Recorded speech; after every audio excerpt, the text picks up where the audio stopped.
lebih tinggi ilmu hukum, karena jika kita belajar ilmu politik, kita belum tentu Bu mengerti apa itu ilmu hukum. Tetapi jika kita belajar ilmu hukum, kita akan mengerti apa itu ilmu politik. Undang-undang dasar dan ilmu hukum itu saling ketergantungan dan saling keterkaitan. Karena lahirnya ilmu hukum ini didasari oleh Undang-Undang Dasar di tahun 1945. Contoh, jika saya melakukan satu kesalahan, saya dikenakan pasal, saya terjerat undang-undang, dan ada bukti fakta yang akurat, maka saya tidak bisa lari atau saya tidak bisa menghindar. Kalau dalam bahasa Yunaninya, fakta sunt potentiora verbis, yang artinya fakta lebih kuat daripada kata-kata. Dan saya pernah mendengar Pak Mahfud MD pernah bilang seperti ini dalam hukum pidana. Nullum delictum nuna pona sena previa lege ponale, yang artinya tidak ada satu kesalahan yang dilarang kecuali undang-undang dasar sendirilah yang melarang. Yang kedua, kita akan masuk ke definisi ilmu politik dengan definisi politik hukum. Definisi ilmu politik sendiri memiliki pengertian ilmu yang menyelidiki tentang batas realisasi sosial yang dapat melaksanakan cita-cita bangsa dan negara. Ilmu politik ini lebih dalam pemahamannya dan lebih banyak dibanding ilmu hukum. Seperti saya pernah mendengar Thomas Gilson pernah berkata, "A week is a long time in politics." Artinya, politik itu dalam waktu seminggu itu sudah waktu yang sangat lama. Maka dari itu ilmu politik itu sangat banyak pemaparannya daripada ilmu hukum. Terus berikutnya kita akan memasuki definisi politik hukum. Definisi politik hukum memiliki pengertian suatu jalan kebijakan hukum yang sudah menentukan arah, jalan, dan isi hukum itu.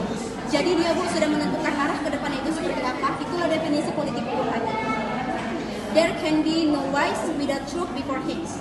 Tidak ada jalan kebijakan politik yang bijak kecuali ada pemikiran sebelumnya. Masuk ke sejarah ilmu politik. Sejarah ilmu politik yang saya pahami sebagai mahasiswa hukum pertama kali berkembang di peradaban Yunani kuno, Cina, dan India. Beberapa pemikirnya seperti Plato, Kautilya, dan Aristoteles. Plato berkembang pada tahun 427 sampai 428 sebelum Masehi.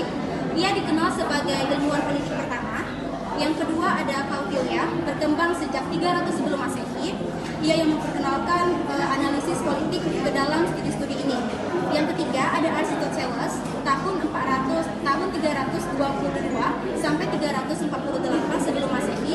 Ia memperkenalkan observasi-observasi empiris ke dalam studi politik. Cara hukum. Cara hukum itu ada 3. Yang pertama ada unifikasi, yang kedua ada dualistis, dan yang ketiga ada pluralistis. Yang pertama saya akan memasuki unifikasi. Unifikasi adalah berlakunya suatu sistem hukum bagi satu kelompok. Sedangkan dualistis adalah berlakunya suatu sistem hukum bagi dua kelompok. Pluralistis sendiri memiliki pengertian berlakunya suatu sistem hukum antar kelompok. Dari pemaparan-pemaparan yang sudah saya sampaikan kepada Ibu tadi, saya bisa menarik kesimpulan sebagai mahasiswa hukum.